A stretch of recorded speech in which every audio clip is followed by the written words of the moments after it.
Shoot. Good morning.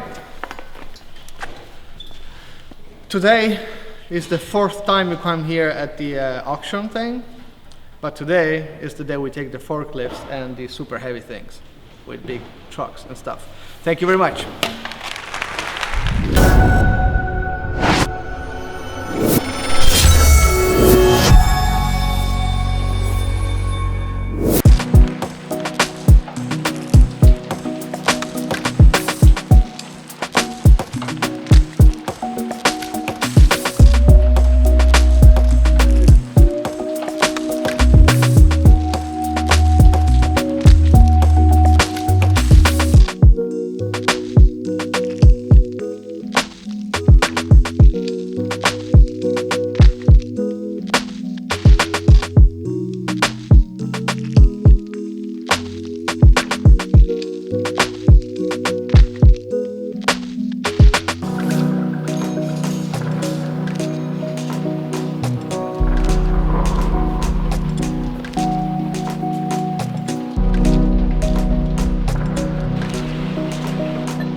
Okay, this is a few days after, actually almost like 1.5 weeks after what you saw before.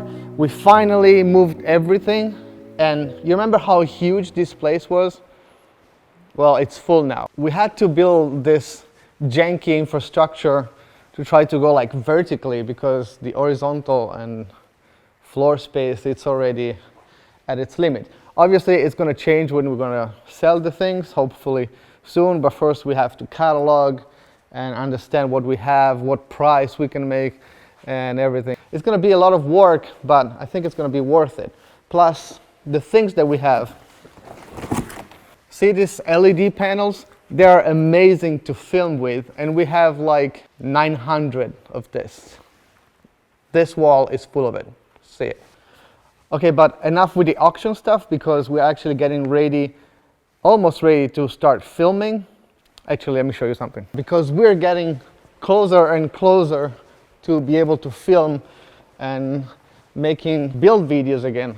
Oh, by the way, this is all full of stuff. Motorbikes, this is all from the auctions.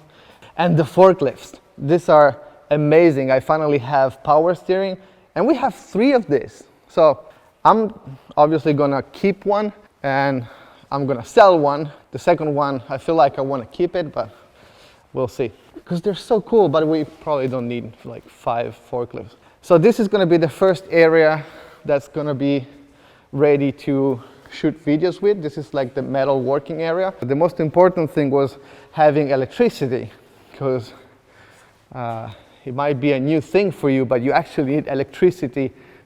We don't have lights, which is funny, because with all the lights that we got, we don't have any in place, but we're working with this kind of guy, which are very good for filming, so it's gonna be fine. Actually, as soon as we finish this video, we're gonna do another video, which is finally opening the tarmac, which you'll probably see like in a couple of days. In here, there's the CNC lathe.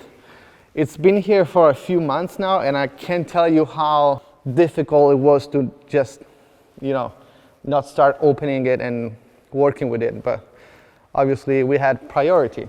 Electricity again. This is full of good stuff. You're gonna see it in the next video. Super excited about it. Oh, we also have another thing upstairs. It's pouring cats and dogs here. One thing that I always wanted to have, and I never had, but we finally have, it's a coffee machine. You're gonna say, dude, you're Italian, this is crappy coffee. And you're right, but this is so amazing to have because we don't have to do anything. You just, we have this little key, we put it in. You want a coffee, Marco? Yeah, please. We press this, and a guy comes every week and cleans everything and stuff. We just have to pay the coffee, which is amazing. And in here, we have two of the most important new spots of the shop, which is the ping pong table with our picture. This is the whole team. Look, all these fun guys. This is me. Ciao, mom. So the ping pong is one of the most important, and the maker knife area, which is where here we fix the maker knife, and here is like the last one we need to ship. Oh, the red one is now back on sale, but not the limited edition one. So if you want the red one, you can get it now on makerknife.com. I want to show you the office, because we have a new addition to the office as well, which is this little relaxing area. Oh, look, there's a Swedish guy. And this is the worst productive thing ever. It's a rocking chair that also goes.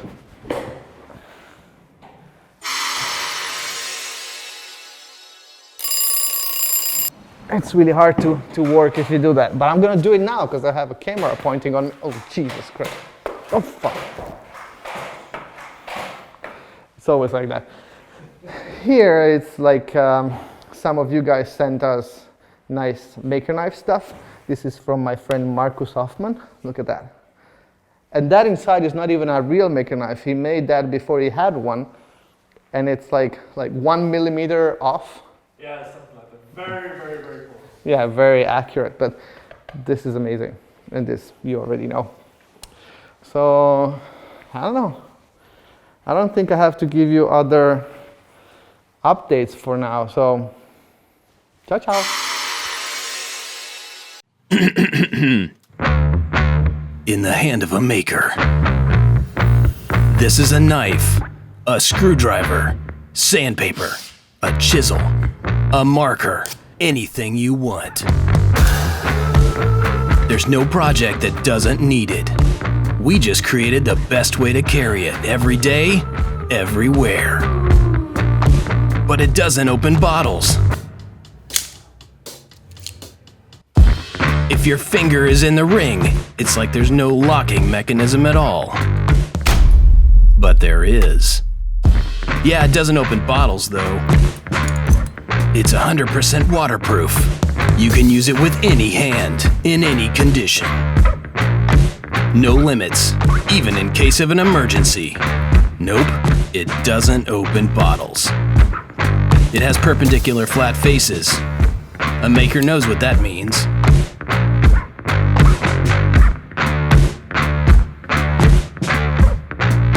It can mark, cut, sand, shape, carve, almost anything.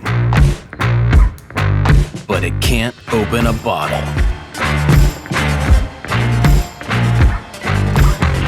Not that you need it to.